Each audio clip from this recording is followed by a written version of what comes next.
This is Notepad. I'm your host, Ibrahim Sani. Well, now that we have approached towards the end of the year, and now that we're embracing the endemicity element of COVID-19, we have to ask ourselves first on how we need to manage our funds, how we're managing our investments, and of course, how we're managing our retirement. Throughout the year, we've seen how Malaysians in particular have used up all of our savings, some of our savings, or at least partial of it, on trying to get by. These past 2 years has not been easy. So because of this, we need to understand better, in fact, on how we can move ahead on getting things back to balance. So joining us for this show is Laurent Bertrand, the CEO and co-founder of BetterTradeOff.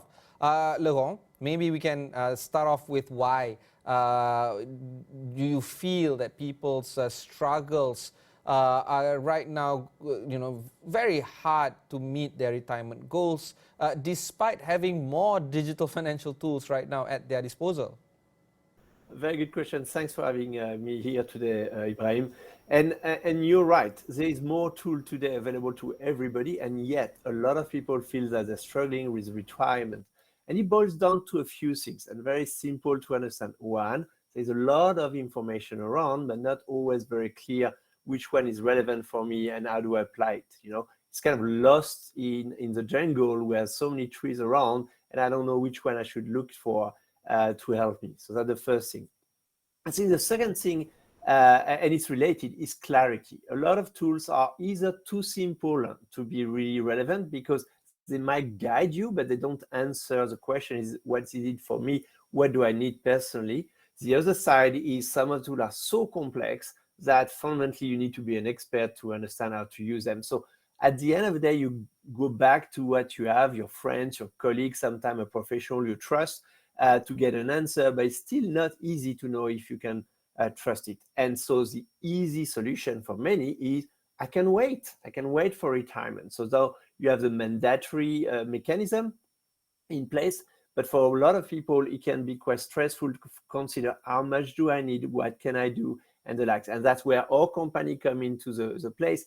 We have a solution that is used by bank, by insurance in Malaysia, in Singapore, by advisor in different countries.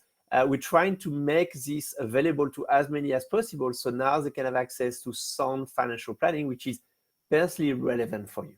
And so I think that at the heart of it, for a lot of people, being ready for retirement is to first understand how much you need. And everybody's life is different, and condition and obligation and liability and lifestyle. And second, what can I do about it? And that's the part where if you don't know where you go, it's very difficult to have the right path in the first place. And then once you have the map to go there, which is a plan, then you need to execute it. And that's where we work with partners to make sure that people take action. At the end of the day, when you look at the statistic, when you look at the numbers, and we have visibility across the board, a lot of people are still underinvested and underprotected. That doesn't mean they might not be able to do it for retirement. It just means that they don't live the best life they could with the financial means they have. Do you feel that is it enough to rely on digital financial tools in keeping track of financial goals? So I think at the end of the day, yes, you could, because professionals are using those tools to do it. But I would say complexity is kind of the enemy of action. When things become so complex, you come to a point where you have analysis paralysis. What should I do? So what we observe is for many people is quite reassuring to be able to play with those tools, to explore their option, to in your own time, look and play with the scenarios, because all of us have ideas of what we want. We also want to know when things don't go so well, what would it mean for me and my family? But what it should not be is to say, oh, I only do things digitally and then I don't use the help of a professional. And similarly, it's not because you see a professional that you're only going to rely on their advice. Most of us, when you see a doctor, for example, nowadays, you're going to go on the internet, check what that means, look at what are the different conditions, what is the state of research. I think finance is the same. It's just way, way more complicated because there are so many opinions. So if you look at the digital tools that you have today, first thing first is, are they sufficient? Okay, so there's a lot of calculator going around. And I think they're great because they give you a first answer, but unfortunately, they're often not sufficient. If you take retirement, for example, which you mentioned, if you still have to pay rent during retirement, or if you already pay your mortgage and your house is totally paid, it's going to be very different. You're probably going to end up having to need twice as much money if you're still renting during retirement than if you don't have to pay a rental. That alone is a good example of when we do financial planning. It has to be all of your life, not just one element by one element. So, and this is the first part. Make sure your tools are holistic, are complete, and really represent your life. You cannot ignore the fact that you have tax. You cannot ignore the fact that Social Security or CPF in Singapore, EPF in Malaysia is going to be there, but is it going to be sufficient? And you need to take all of this in consideration. The second thing is we're talking about long-term decision. So while you might take action today, and those small steps are very important to make a difference, and this is where a solution digitally can help you to see it for yourself, most of us still need guidance, reassurance, and a bit like a coach. When you do sport, the idea is to have someone guiding you so you don't do the wrong movement, helping you to choose which series of exercise fit for your goals and what you have. And that's really where you combine both. Then it becomes the best of both worlds. You don't waste time with anybody. You can see for yourself. You can check that everything which is said is really what you need. On the other side, for a professional, it really helps to engage the conversation naturally, but also across all the different elements we have to take into consideration, because if you only take one, in general, it's not sufficient. Yeah, Laurent, as I premised just now, people are dipping into their savings. In Malaysia, in EPF, we've had ISINA, and some of us don't even have 10,000 ringgit in our savings. And because of this, there's a lot of talk into how a retirement crisis is therefore imminent for Malaysia to face 5, 10, 15 years from now. In your opinion, how do you think we can avoid this doom and gloom notion of an impending retirement crisis? So you're talking about emergency situation, and COVID has created a lot of emergency situation. And dipping on the saving is probably the mildest one. We have seen people losing their job and not finding new ones, people losing their life, and they were the breadwinner. And I just want to highlight one thing. Retirement is an opportunity for all of us to live our life in the golden age, in our golden years, really the way we envision it, with the freedom to do what we want and we love. Doesn't mean you have to stop working. But when you have an emergency, you take care of the emergency first, because if you don't survive now, you're in trouble. So I do think that for a lot of people, if you have to do it, and don't feel guilty about it, because at the end of the day, you need to do something which is really an emergency. And that's why we always, in the solution, for example, make sure that emergency funds are there for you. Is it 6 months, 12 months, 24 months? It really depends. But it's really about, let's simulate what's going on if I lose my job. Maybe it takes time to find this job. How is my situation? So that's the first thing. The second thing, what you mentioned, is you're right. Action you take today or non-action you take today are going to have a long-term impact. But you talk about saving, and I think this is one of the things where we're saying it really depends on your risk tolerance. Some people are very allergic. I cannot lose my hard-earned money. But the reality is, if you invest, if you're in the market for the long term, and I mean really long term, we're not talking 5 years here, we talk about 20 years, 30 years. And this is a time where you're going to continue retiring. So most of us have this kind of time horizon, or even more, especially if you start early. Then you have an opportunity not just to save more to compensate for the money you didn't use, you didn't put aside now, but most importantly, start investing for the long term. And I think this is the part where a lot of us professionals, when you see it, and I used to be on the banking side, on wealth management, helping wealthy people manage their wealth, what you notice is this ability to see long term and understand that your action today or non-action today will have long-term impact is probably the most important. So the bad news is, yes, if you use your saving now, there will be less for retirement. Now you need to compensate. How much is really a good question, and that's where the digital tool helps you with that. But I think the most important, what I see, is most people are still underinvested. They kind of join the market when it starts to be really peaking, and we hear good news, and I don't want to miss out. But the reality is, this is a day-to-day, this is a month-by-month where you put your saving and invest them regularly, that you build your wealth, and where you literally ensure that at retirement, you not only have what you need, but can afford a better life. And that, in my view, is probably the biggest problem, not the saving rate. that people have. Because of this, there's some talks on how people are saying, we got to do some, I don't know how to say it, revenge savings or something like that, where you double up your savings in order to keep up with what you took over the past 2 years. First of all, do you feel that this is a right term to use, or do you feel that there's something better to illustrate this whole notion? But of course, how do we move ahead from this? I like the term a lot. And you know what? One of the things we realize is that all of us, we are not a rational machine. We are not this computer who do things very well. So in general, what we advise and what we see working, and that's probably that kind of building the habit. You have probably heard about paying yourself first.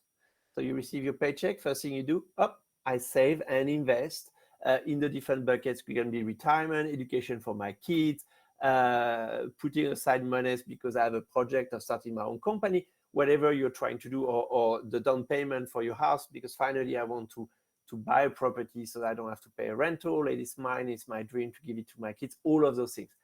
I do believe that having this discipline is not easy, and that's why anything you can do to automate it probably going to help. The second element, what you discuss, is using this psychology to our benefits. So there is a lot of reason why we do things, because it's instant gratification and so on and forth. And you can use it also to help you achieve your goals. So you can motivate yourself to drive those things. So my view on this one is very simple. If you have revenge saving and I help you to save more, fantastic. What you should be careful is that after that, you don't lose the discipline of still investing regularly for your future.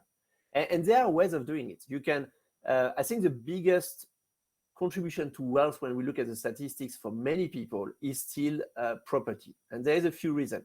One, you get leverage. It means you buy the property, let's say 1 million, and get for the sake, and you have a mortgage. So you didn't put all the price up front. You were able to buy bigger things with lower money, but then you have to pay a mortgage over many, many years. But that means you have the discipline, because if you stop paying the mortgage, of course, the bank will repossess your property at some point, and it's not a pleasant effect. So you're forced saving in a sense. And that's usually, so this combination of inflation protection from the property market, the fact that you buy with a mortgage, so you don't pay all of it in one go, you pay over time, that allow you to buy more. And the fact you're forced to pay is probably one of the explanations. The other explanation is, if you want to automate, if you have ways of using your salary and so on forth early, it's nice, but it could also be a life insurance. So it's not always the best product for everyone. But as you know, you're going to do it for the next 15 years, because what you're trying to do is achieve a long-term security, both financially and against the event of life, like it could be early deaths, it could be a critical disease, and a very dreadful events, which unfortunately, as COVID has shown, can happen. Because you have it, and because if you don't continue paying, then the value is much less, because this is a long-term commitment and emphasize long-term commitment. It also helps some people to have this discipline to set aside every month to make sure that their future is covered. So I think psychology is not wrong. Use it at your advantage. If you have this kind of urge, go for it, but be careful not that it becomes an excuse not to do something after, because that the long-term part, this kind of discipline is going to bring you way further. You don't need to be super smart to invest. What you need is to have the discipline to do it over the long term, and that wins the race. All right, we'll go for one short break before we continue on our conversation with Better Trade-Off.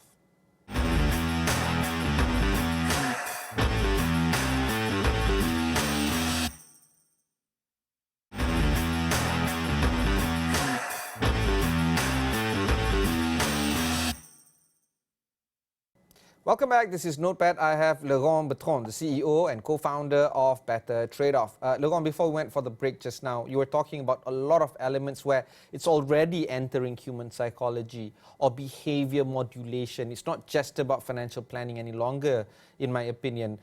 So do you feel that there is a need for us to talk more about how we need to tap into the inner side of ourselves and see how we can improve on the discipline of savings, or just the consistency of doing something over the long run? So and you're right, it's human psychology, and that's something we have put a lot of time. We spend time when we develop the solution to put that at the core of what we do. First, make it simple. Psychologically, if it's complicated, guess what? It's difficult to execute, and therefore I dread around it. The second part, you mentioned financial planning and psychology are different. They are not. There's a strong element of psychology in financial planning, which is you can visualize what the future looks like. You can visualize a different scenario and get yourself reassured. It's okay. I can afford it. If something happened to me, I have the insurance to cover me, and that's fine. I should be okay. So I can afford to do it, which is for many people, we all know we need to do something. And it's not just retirement, education, property, travel, your ambition. I want to work half time because my kids are going to grow and I want to spend more time with them. Can I afford it? So all those questions, all those goals are legitimate. The question is, can I afford it? And guess what? What if things happen? And it could be positive things also, by the way. So it's not just negative. So building an image of the future, which is really personally engaging, is what you do, does help to then take the decision. And if you make it simple and convincing enough, that's much easier to do the first step. Because you know what? A long journey starts with the first step and then the next one and then the next one. But if you don't start the first step, there won't be a second and a third one. The last part, and I think this is one of the things we observe through the deployment we have done with Zurich in Malaysia, with Standard Chartered in Singapore, or the advisor and others, what we see is people come back to their plan because your life change, your priorities change, the market change, the rules change, and it's always good to keep this document alive. A financial plan, and in fact, taking financial decisions should not be a one-stop affair, and then I do it and I never revisit it. No, what needs to happen is to acknowledge that things change, the world change, your priorities change, and you can and you should adjust it. And this kind of continuously revisiting this plan, not every day, obviously, will help you to keep it fresh and to make sure that it's personal and you can see the progress. And that's one of the satisfying parts, where you see the progress happening through your finance and say, hey, this journey is going well, I'm on track. And even if it's the beginning, or if I'm in the middle of this, or at the end, because I've been very diligent, it's always good to have your map and feel you're on track. There's this sense of achievement. So the way I would summarize it, the solution we have done, take care of all the complexities that you must take care to be accurate, to know what's going on, to really take into account all the elements of your life, because it's your life. And we provide those results, those mathematical results, into an environment which is ours or the one of our clients, so that you as a user can have the confidence to act, and I would say the motivation to do it. All right, we'll go for one more short break before we continue on our conversation with Laurent Bertrand of BetterTradeOff.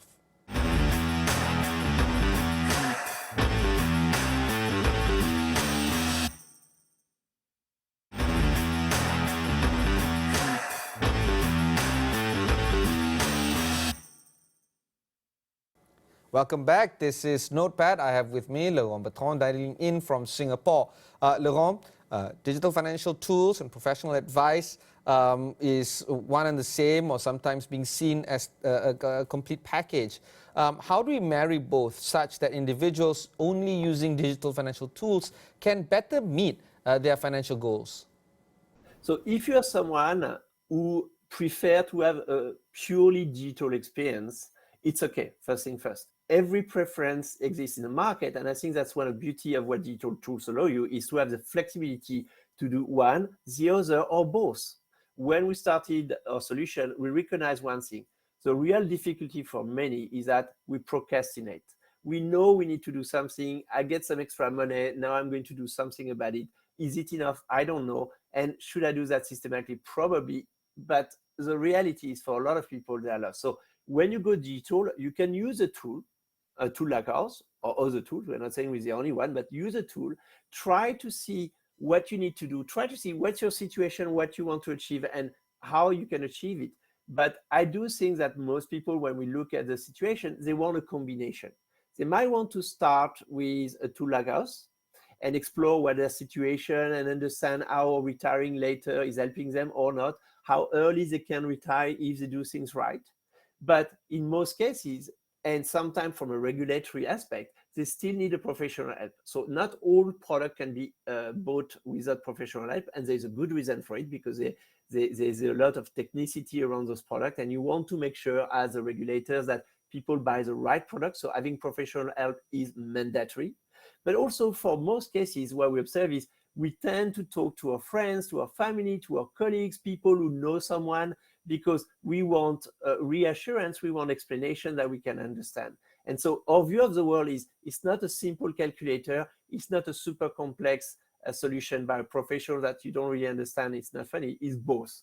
Use a digital, but also don't shy away from contacting a professional, even if it's the first time you have done it, because now the difference is when you go in that conversation, we have the tool to understand what the advisor is talking about, but also to check for yourself that what they say is what really works for you. And for the advisor, it makes also the whole conversation much easier, and it's easier also for them to understand you.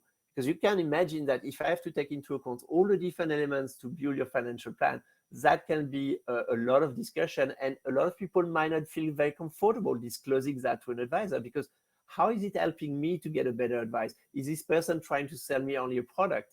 At the end of the day, you need to take action. So usually you buy a product, you invest into a solution, you buy an insurance to protect your family and your loved one. But before that, it's getting this conviction case. So my recommendation for people is do use the tools which are on the market, including ours. Zurich in Malaysia has My Zurich Life. You can go there. In Singapore, if you're a client of Standard Chartered, or some of the advisory fees, the top advisory firm make the tool available to their client and people who would like to be their client.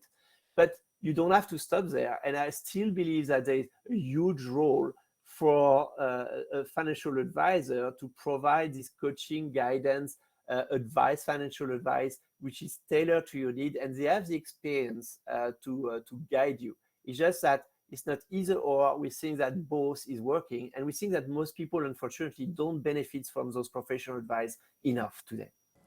And of course, BetterTradeOff has recently partnered with Zurich Malaysia and Standard Chartered Bank to simplify financial planning for your customers and trying to get better solutions. Talk to us a bit about this, and what other work does BTO do in Malaysia, or at least in this part of the region? Sure.